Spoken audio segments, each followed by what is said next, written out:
అయితే నాగేశ్వరరావు గారు, బ్యాంకు నుంచి క్రెడిట్ కార్డ్ మీద లోన్ తీసుకుంటూ ఉంటాము. మనకు ఆర్థిక ఇబ్బందులుండి, ఆ లోన్స్ కట్టలేని సిట్యుయేషన్స్‌లో బ్యాంకు నుంచి ఏజెంట్స్ వస్తూ ఉంటారు. అలాంటి సమయాల్లో లీగల్‌గా మనం ఏం చేయొచ్చండి? జనరల్‌గా మనకొచ్చిన అతిపెద్ద సమస్య ఏంది అంటే, ఈ భారతదేశంలో పుట్టిన ఎవ్వరు గూడా హ్మ్.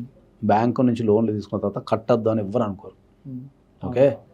చాలామంది వాళ్ళ దగ్గర పైసలు లేకున్నా సరే అప్పు చేసో, లేకపోతే ఇంట్లున్న బంగారం అమ్మో, ఆస్తులు అమ్మో కూడా లోన్‌లు కడుతూనే ఉంటారు. హ్మ్.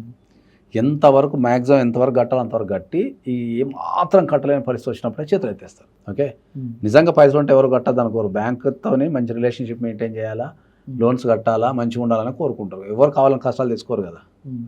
కానీ మనకు జీవితంలో కొన్ని సందర్భాల్లో ఏమైద్ది అంటే ఏంటంటే, మనం ఒక ప్లాన్ వేసుకుంటాం. ఓకే. భగవంతుడు ఇంకో ప్లాన్ ఇస్తాడు. అవును. ఓకే.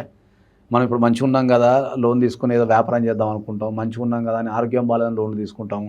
ఇల్లు కట్టుకోవడానికి లోన్ తీసుకుంటాము. బిజినెస్ చేస్తానికి లోన్ తీసుకుంటాము. మనకు జీవితంలో ఉన్న రకరకాల అవసరాల కోసం మనం లోన్ తీసుకుంటాం. కానీ అది ఎగ్జిక్యూషన్ చేసే క్రమంలో మనకు జాబ్ పోవటము, ఆరోగ్యం ఖరాబ్ కావటము, ఇంట్లోకి ఏమన్నా కావటము, లేకపోతే మనం చేసే బిజినెస్ వల్ల ఫ్లక్చుయేషన్స్ వచ్చి రపక్క రూల్ మారిపోయి ఏదైనా జరగటం జరిగి లాస్ట్లోకి వెళ్ళిపోతాం. లాస్ట్లోకి వెళ్ళిపోయిన తర్వాత ఆ కట్టలేని పరిస్థితి ఒకటి ఏర్పడుతుంది. ఆ ఏర్పడ్డప్పుడు వీడు ఆ కట్టలేని పరిస్థితులలో బాధలో ఉన్నప్పుడు వీళ్ళకు తగ్గట్టు ఈ రికవరీ ఏజెంట్స్ అని వచ్చి వీళ్ళ మీద పడి దాడి చేసి వీళ్ళని ఇబ్బందులకు గురి చేసి వీళ్ళని తిట్టడము, హరాస్మెంట్ చేయడము, వీళ్ళ ఇంటికి వచ్చి కూర్చోవడం ఇట్లాంటివన్నీ చేస్తుంటారు. హ్మ్.